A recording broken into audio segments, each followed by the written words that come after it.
Welcome back to Consider This. I'm Melisa Idris.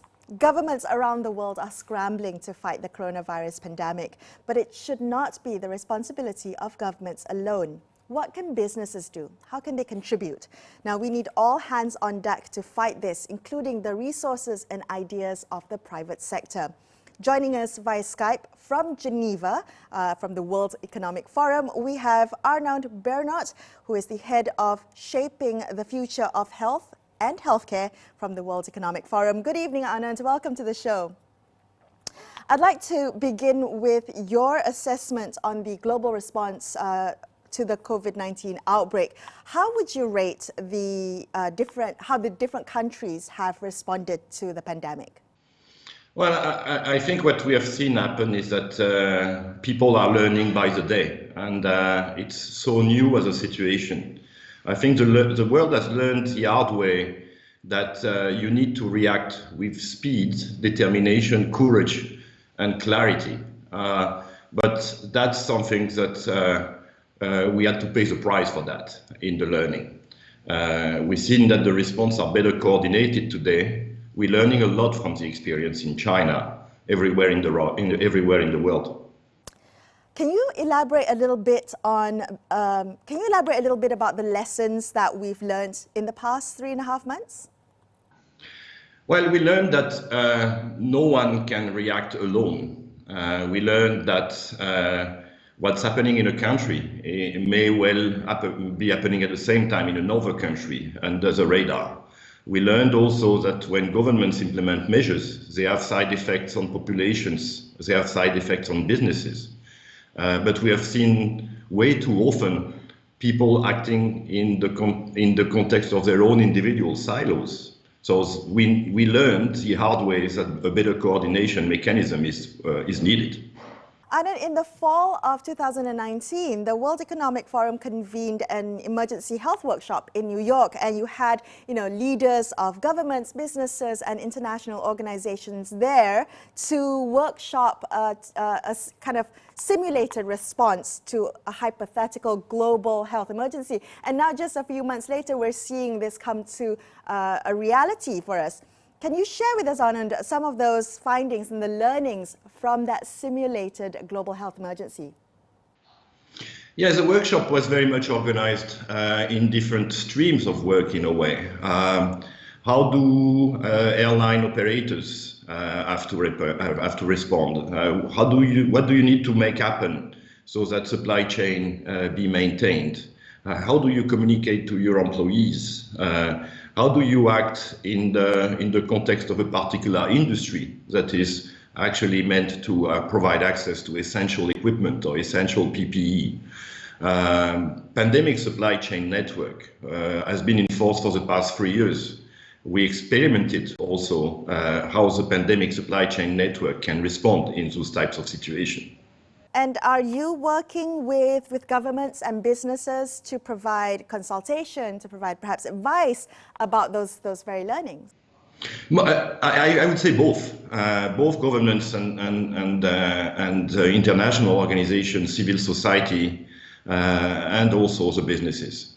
So I think everything we do is as we connect those different constituents. So absolutely, we work with governments as part of those simulations, and we want to offer our support to governments when it comes to connecting them with businesses.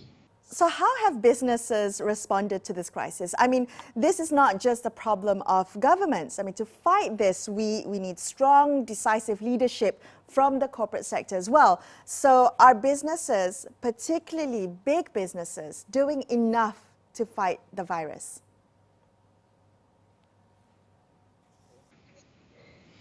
Well, they have been doing a lot, but they have been doing a lot alone. And that's what we have been learning for the past 3 months. Now, that's where the forum created exactly a week ago, the COVID Action Platform. The COVID Action Platform is precisely meant for businesses to actually get better information, to make more reasonable decisions in view of business continuity. They're also learning how to actually get involved in the response. And one of the formidable missed opportunity would be if businesses were not going to be provided with a place for actually getting involved in the response. How exactly can businesses get involved? Well, they will get involved because they will get a common source of knowledge. And a common source of knowledge means that they can make decisions collectively, consistently. And more importantly, from time to time, they may have assets and capabilities specific to the businesses they can mobilize. They may also want to contribute in donations to various, to fill certain gaps. I'm thinking about innovation in therapeutics and vaccines and cures. They may actually decide that they want to lead a particular initiative, or they want to contribute to a particular initiative. And they can be in fields as diverse as supporting non-pharmaceutical interventions.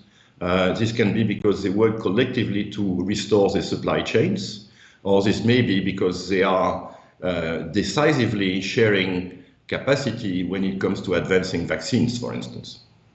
And speaking of vaccines, pharmaceuticals and research labs are racing to find a vaccine for COVID-19. I mean, earlier this week, we heard of news that the first stage of a COVID-19 vaccine testing had gotten underway. So, Arnaud, how far are we from having a safe, manufacturable vaccine for the COVID-19 virus? Well, listen, every large and small vaccine manufacturer has stepped up to the plate. There is no one of them I know that is not having their own research program at this point in time. You are very right. I mean, 48 hours ago, a first vaccine got into a phase 1 clinical trial in human. And that has been unprecedented in terms of the time it took to get to that stage.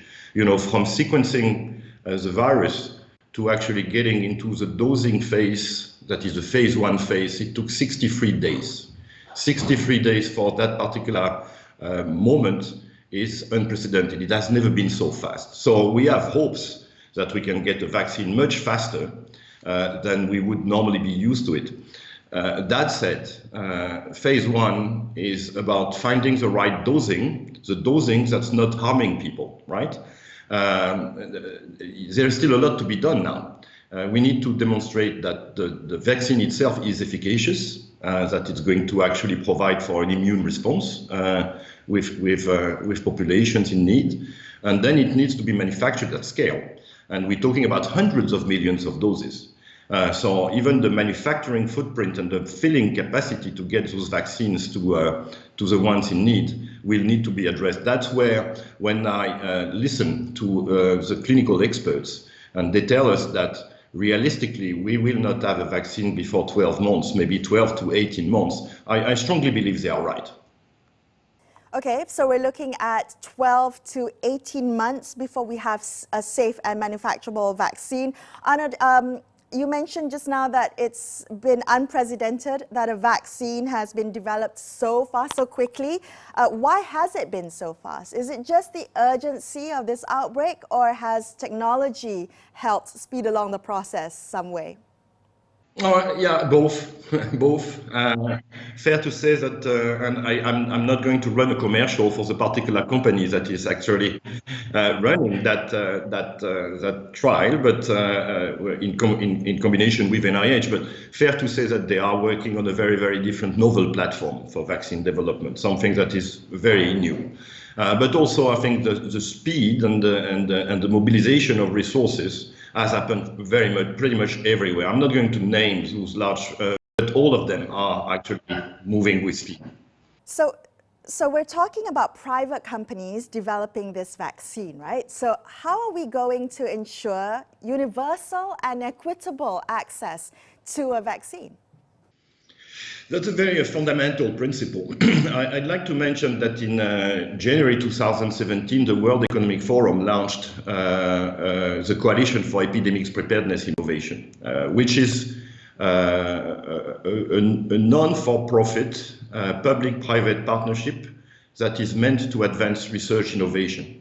CEPI, the Coalition for Epidemics Preparedness Innovation, is actually funding a number of those research programs. a number of those vaccines. I mean, the one that is being tested with NIH, the one that went in human 48 hours ago, is actually funded partly by CEPI. So that's very interesting, because when people are partnering with CEPI, when manufacturers or researchers are partnering with CEPI, they commit to CEPI access principles. And the access principles of CEPI are about equitable access and affordability and access to the world, not to a particular country.